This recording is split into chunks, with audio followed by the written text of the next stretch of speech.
Hello बच्चों, कैसे हैं आप लोग। चलिए, मैं अनूप शर्मा और आज आपके लिए एक लेकर के आया हूँ बहुत छोटा सा टॉपिक।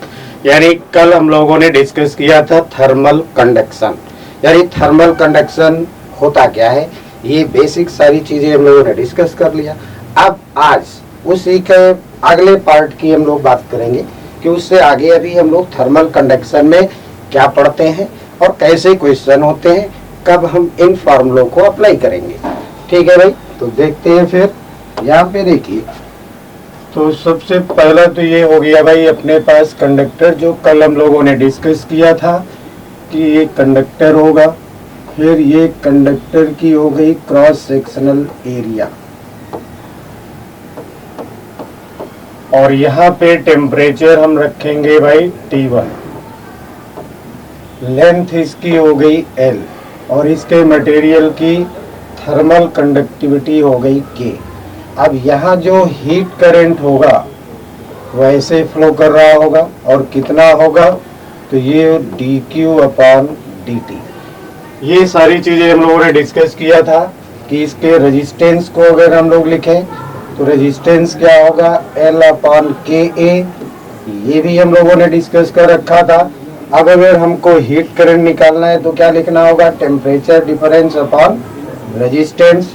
तो ये हीट करंट यहाँ पे हो गया भाई T1 माइनस T2, क्योंकि यहाँ का टेम्परेचर T1 और T1 होना चाहिए ग्रेटर देन T2, क्योंकि हीट फ्लो करती है from high temperature zone to low temperature zone.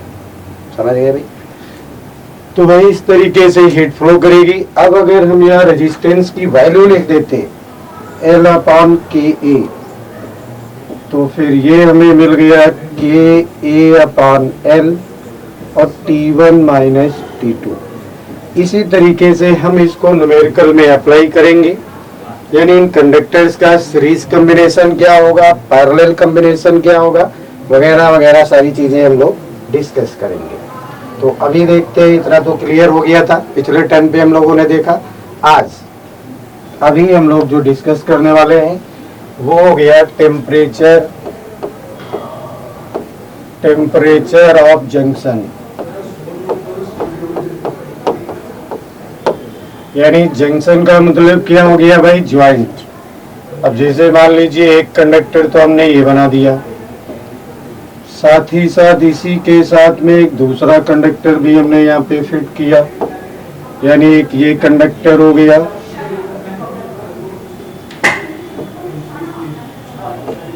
तो यहाँ पे देखिए ये दो कंडक्टर हैं, ये डिफरेंट मटेरियल के होंगे। डिफरेंट मटेरियल के होंगे तो इनकी कंडक्टिविटी क्या होगी, डिफरेंट हो जाएगी। अब ये K1 तो इसकी कंडक्टिविटी हो गई K2। अब इसकी लेंथ को अगर हम कहें L1 तो इसकी लेंथ क्या हो गई L2। सीरीज कॉम्बिनेशन में ये जो क्रॉस सेक्शनल एरिया होती है ये हर कंडक्टर की सेम यानी इक्वल एज्यूम किया जाता है। तो इन दोनों कंडक्टर की जो क्रॉस सेक्शनल एरिया है वो इक्वल होना चाहिए। अब अगर इसके रेजिस्टेंस को हम कहें R1 तो ये होना चाहिए L1/K1। इधर कंडक्टर के रेजिस्टेंस की बात करें तो ये होना चाहिए L2/K2। तो ये इनका रेजिस्टेंस हो गया। अब देखिए जो हीट एनर्जी यहाँ पे होगी वही हीट एनर्जी क्रॉस करके इस दूसरे कंडक्टर में भी जा रही होगी। तो यहाँ हम कहेंगे ये दोनों हीट एनर्जी क्या है, सेम। अब देखिए ये टेम्परेचर अगर गिवन है हमको T1, यहाँ टेम्परेचर गिवन है हमको T2, तो ये जो टेम्परेचर है फिर ये टेम्परेचर हो गया T, और यहाँ जो T है वो होना चाहिए greater than T2 and less than T1। यानी T1 से कम होगा टेम्परेचर T2, लेकिन जो T2 दिख रहा है उससे T क्या होगा, ज्यादा होगा। तो ये जो जंक्शन का टेम्परेचर है T, यानी ज्वाइंट को क्या कहेंगे, जंक्शन।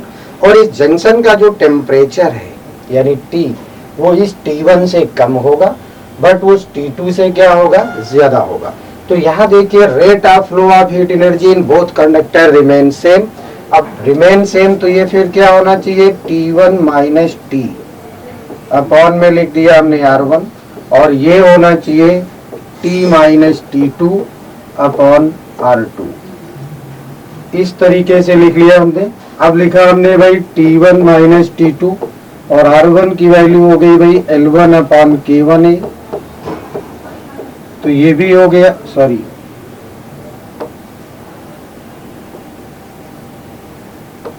T1 माइनस T हो गया अपॉन L1 अपान K1A और इधर हो जाएगा T minus T2 upon L2 अपान K2A। तो यहां से मिल गया देखो हमको K1A अपान L1 और T1 माइनस T और यहां से हमने लिख दिया भाई K2A अपान L2 और फिर ये हो गया T माइनस T2। अब एरिया इक्वल होगी तो हम लोग इनको कैंसिल कर लेंगे और यहाँ से जंक्शन का टेम्परेचर T कैलकुलेट कर लेंगे। या जंक्शन का टेम्परेचर कैलकुलेट करने के लिए एक और तरीका इस्तेमाल करते हैं, अब वो बताते हैं हम आपको। तो यहाँ पे देखिए इतनी बात ये समझ में आ गई, ठीक। तो भाई ये हो गया हमारे पास में एक कंडक्टर, साथ में फिर एक और कंडक्टर, ये हो गया दूसरा कंडक्टर हो गया। तो ये दो कंडक्टर हमने यहाँ लगा रखे हैं और इन सब की क्रॉस सेक्शनल एरिया क्या है, सेम। इसकी लेंथ को हमने लिखा था L1 और इसकी लेंथ को हमने लिखा था भाई L2। थर्मल कंडक्टिविटी K1 और थर्मल कंडक्टिविटी हो गई K2। अब यहाँ टेम्परेचर T1 है और यहाँ पे टेम्परेचर क्या हो गया T2। तो अब अगर हम total net rate of heat energy निकालें तो क्या होना चाहिए, T1 minus T2 upon R1 plus R2 होगा। यानी T1 माइनस T2 अपॉन ये रहा L1 अपॉन K1A प्लस लिख लेंगे L2 अपॉन K2A। तो यहाँ से हमको क्या मिल जाएगी, H, यानी टोटल हीट करंट मिल गया कि यहाँ से जो हीट करंट होगा यानी हीट एनर्जी के फ्लो का जो रेट होगा वो H हमें मिल गया। अब हमें निकालना, देखो यहाँ के टेम्परेचर की बात करनी है कि यहाँ टेम्परेचर क्या है। तो हम लोग लिख सकते थे T1 minus T, T1 minus T is equal to HR1। तो T1 minus T is equal to हो गया H की वैल्यू यहाँ कैलकुलेट कर रखी है हम लोगों ने और R1 की वैल्यू पता है हमको L1 अपॉन K1A। तो ये हो गया T1 इज इक्वल हो गया T plus T1 minus T2 upon L1 upon K1A plus L2 upon K2A। ये तो हो गया H और फिर हो गया L1 अपॉन K1। इस तरीके से हम लोगों ने कैलकुलेट कर लिया कि जंक्शन का टेम्परेचर क्या होगा। समझ गए भाई, क्योंकि T1 हमको पता है तो T निकाल लेंगे, इतनी सी वैल्यू सॉल्व करके माइनस कर लेंगे। तो यहाँ से हमको ये टेम्परेचर मिल जाएगा। या हम लिख सकते थे T minus T2 is equal to HRT, यानी ऐसे भी हम लोग कर सकते थे कि T minus T2 is equal to HR2। इस फार्मूले से भी हम लोग T2 कैलकुलेट कर सकते हैं। बस ध्यान क्या रखना है हमको केवल कि इन सीरीज कॉम्बिनेशन, जब भी कंडक्टर इस तरीके से लगे होंगे 1 2 3 4 लाइन से ज्वाइन होंगे तो इसको हम लोग कहते हैं सीरीज कॉम्बिनेशन। और इस सीरीज कॉम्बिनेशन में जो rate of flow of heat energy होता है H, वो हर कंडक्टर के लिए सेम होता है इन स्टेडी स्टेट, क्योंकि वेरिएबल स्टेट के लिए हम लोग पढ़ते ही नहीं, हमारे अपने सिलेबस में नहीं है और उसे सॉल्व करना थोड़ा डिफिकल्ट काम है। तो in steady state rate of flow of heat energy through each conductor in series combination remain same. तो इतनी सी ये बात समझ में आ गई होगी। अभी देखिए हमने यहाँ इस एक्सप्रेशन को अगर देखें तो ये जो L1 अपॉन K1A है ये इसका रेजिस्टेंस हो गया, L2 upon K2A second rod का रेजिस्टेंस हो गया। यानी अगर बहुत सारी रॉड हमारी सीरीज में लगी हुई है तो हम यहाँ पे इनका इक्विवेलेंट रेजिस्टेंस कैलकुलेट कर सकते हैं। जैसे एक रॉड हो गई है, अब इसी के साथ हमने ये दूसरी रॉड कनेक्ट कर ली और ये तीसरी रॉड भी हमने यहाँ पे कनेक्ट कर दी। इसकी लेंथ को हमने आपसे कह दिया कि ये L1 होगा, तो ये लेंथ हो गई L2 और इस लेंथ को कह दिया L3। थर्मल कंडक्टिविटी क्या होगी, K1 K2 K3। यहाँ पे जो rate of flow of heat energy यानी dQ अपॉन dt, जिसको हम H कहते हैं, वो कांस्टेंट रहेगा for each conductor, for each conductor.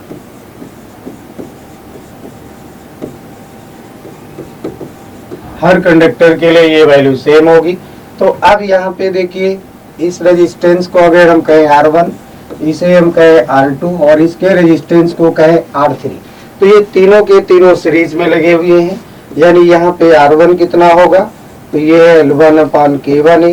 Area of cross section भी इक्वल एज्यूम किया जाता है, ये हो जाएगा L2 अपॉन K2 है।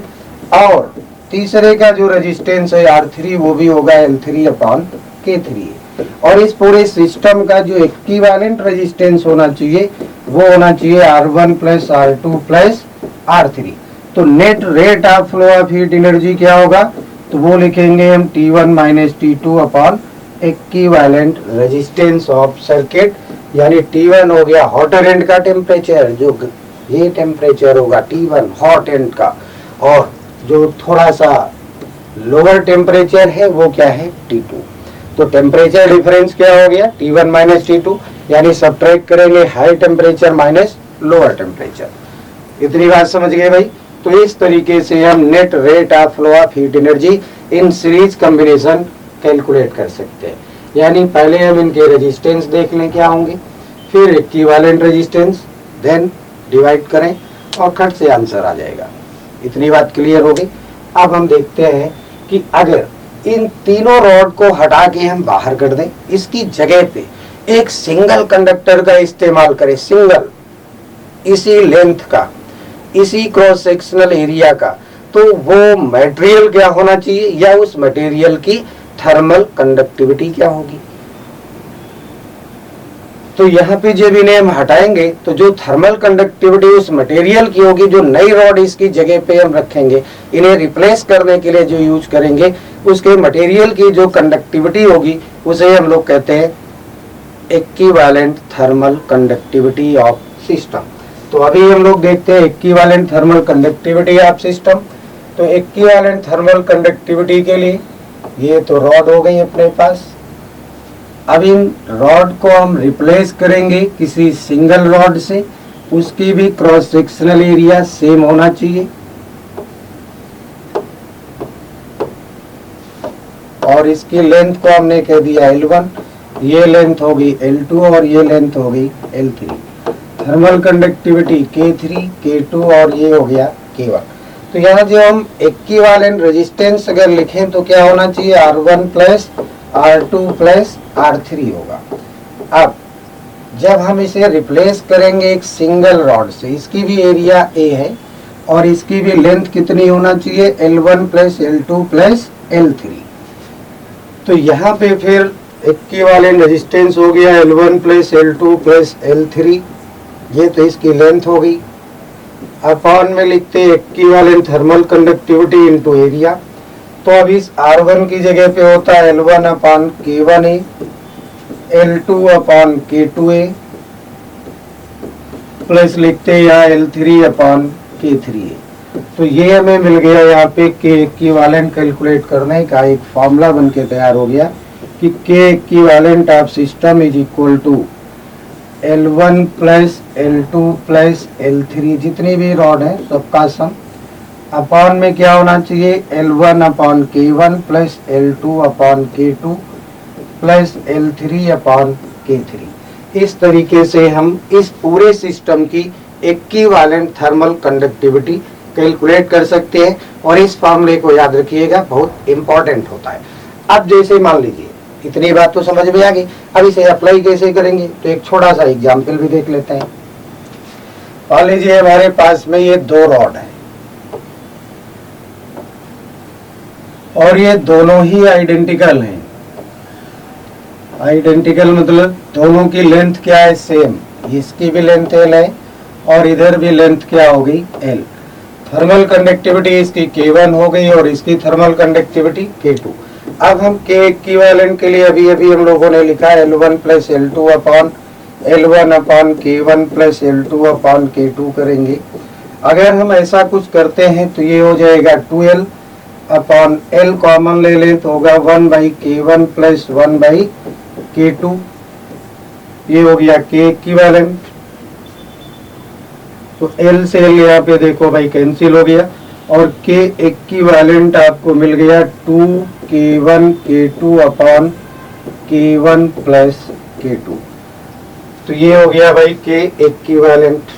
तो इस तरीके से हम लोग equivalent thermal conductivity of system calculate कर सकते हैं। या इन जनरल हम कह सकते हैं यहाँ पे एक फॉर्मूला बन जाएगा K equivalent upon N is equal to, चलो हटाओ 1 अपॉन करके लिखेंगे जो थोड़ा ज़्यादा ही डिफिकल्ट होगा तो इसको रहने ही देते हैं, ये ज़्यादा आसान सी बात है, बस इसको याद रखिए।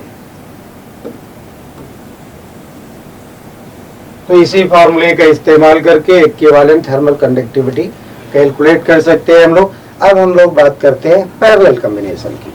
अब देखिए अगर पैरेलल कॉम्बिनेशन, तो पैरेलल कॉम्बिनेशन में खास क्या होता है कि अब जैसे एक ये कंडक्टर है, अब इस कंडक्टर की हम लोग लेंथ यहाँ पे सेम एज्यूम किया जाता है। अगर गिवन है लेंथ इनकी डिफरेंट तो डिफरेंट लिख लेंगे, अदरवाइज कोई लेंथ गिवन नहीं है तो फिर इक्वल लेंथ यहाँ पे एज्यूम कर लेंगे। अभी तो हमने लेंथ में थोड़ा सा डिफरेंस क्रिएट किया हुआ है, लेकिन ये दोनों ही रॉड जहाँ से कनेक्ट होंगे, दोनों एक जगह से कनेक्ट होंगे, तो यहाँ का जो टेम्परेचर है वही इन दोनों रॉड के लिए हायर टेम्परेचर हो जाएगा। अब यहाँ जो टेम्परेचर होगा वही इन दोनों का लोअर टेम्परेचर हो जाएगा। इसकी लेंथ को अगर हम कहें L1 तो इसकी लेंथ क्या हो जाएगी L2, थर्मल कंडक्टिविटी K1 तो ये क्या होगी K2। अब यहाँ क्रॉस सेक्शनल एरिया डिफरेंट हो जाएंगी, क्रॉस सेक्शनल एरिया डिफरेंट हो जाएंगी तो यहाँ से जो rate of flow of heat energy है वो भी डिफरेंट होगी, क्या होगी H1 और H2 होगी। अब देखिए यहाँ से जब दोनों की हीट हो गई H1 और H2 अलग अलग, तो net rate of flow of heat energy क्या होना चाहिए H1 प्लस H2। H1 क्या होगा कहेंगे T1 minus T2 upon R1 plus T1 minus T2 upon R2। तो यहाँ पे क्या होना चाहिए कहेंगे T1 माइनस T2, यानी ये हो गया net rate of flow of heat energy, तो ये हो गया H। अब इसे और अगर अच्छे से कैलकुलेट किया जाए तो ये हो जाएगा K1 A1 अपॉन L1 और ये रहा T1 माइनस T2 प्लस हो गया K2 A2 अपॉन L2 और ये रहा T1 माइनस T2। और अच्छे से लिखा जाए तो ये हो गया भाई K1 A1 upon L1 plus K2 A2 upon L2 plus जो भी है सब लिख डालेंगे, मल्टीप्लाई कर देंगे T1 माइनस T2 से। लेकिन अभी हमने बोला था कि इन पैरेलल कॉम्बिनेशन लेंथ अगर न्यूमेरिकल में गिवन नहीं है तो length assume to be equal, यानी इन सब की लेंथ हम लोग बराबर मान लेंगे। अब इनकी लेंथ बराबर मान लेंगे तो यहाँ जो L1 L2 दिख रहा है वो भी क्या हो जाएगा L हो जाएगा। समझ गए भाई। अदरवाइज इस फार्मूले से हम लोग net rate of flow of heat energy calculate कर लेंगे। और दूसरी अगर बातचीत हम लोग करें कि इसके इक्विवेलेंट रेजिस्टेंस की, या अभी अगर हम इसी में T1 माइनस T2 कॉमन ले लें तो क्या होगा 1/R1 प्लस 1/R2। चलिए इसे अलग से ही देखते हैं। तो यहाँ अगर हम लिख रहे थे कि हमारे पास में ये दो रॉड हैं और इन दोनों के हॉटर एंड एक जगह से कनेक्ट हैं, कोल्डर एंड एक जगह से लगे हुए हैं, यानी यहाँ टेम्परेचर T2 है और यहाँ टेम्परेचर है T1। तो अब अगर हम ऐसे लिखते कि इसमें से हीट एनर्जी क्या होगी H1, तो H1 क्या होना चाहिए यानी H1 प्लस H2 अभी हमने लिखा था, ये होगा नेट हीट। अब H1 क्या था तो लिखा था T1 minus T2 upon R1 plus T1 minus T2 upon हो जाएगा R2। तो यहाँ पे भी हम लिख सकते थे T1 minus T2 upon R equivalent. तो 1/R इक्विवेलेंट इज इक्वल क्या होगा 1/R1 प्लस 1/R2। और भी कुछ है तो वो भी यहाँ पे कनेक्ट कर लेंगे। तो इस तरीके से अगर हम कहें कि net rate of heat flow क्या होगा, तो ये होना चाहिए temperature difference upon equivalent resistance. और ऐसे अगर हम लिखते हैं यहाँ पे T1 माइनस T2, तो इक्विवेलेंट रेजिस्टेंस जो है यहाँ पे वो ये है इक्विवेलेंट रेजिस्टेंस। अब इस इक्विवेलेंट रेजिस्टेंस की वैल्यू अगर हम लिखते थे तो ये हो गया था 1/R1 प्लस 1/R2 प्लस हो जाता 1/R3, यानी ये हो गया देखो T1 माइनस T2। अब इधर हो जाता L1 अपान K1A, यानी ये रहा 1 अपान L1 अपान K1A प्लस ये हो जाता K2A2 अपान L2। और इस तरीके से ये सारा कुछ अरेंज हो जाएगा, यानी रेजिस्टेंस की वैल्यू लिखेंगे तो ऐसे ही हमको मिल जाएगा। चाहे हम एक एक की रॉड की हीट एनर्जी लिख के ऐड करें या फिर डायरेक्टली हम अपने इस फॉर्मूले का इस्तेमाल करें, temperature difference upon equivalent resistance, और इस तरीके से हम कैलकुलेट कर लेंगे पैरेलल कॉम्बिनेशन में। अब यहाँ बात करते हैं कि इन दोनों रॉड को अगर रिप्लेस करना हो किसी सिंगल रॉड से, तो उसके मटेरियल का इक्विवेलेंट थर्मल कंडक्टिविटी क्या होगी, यानी इक्विवेलेंट थर्मल कंडक्टिविटी इन पैरेलल कॉम्बिनेशन, ये हम लोग कैलकुलेट करना चाहते हैं।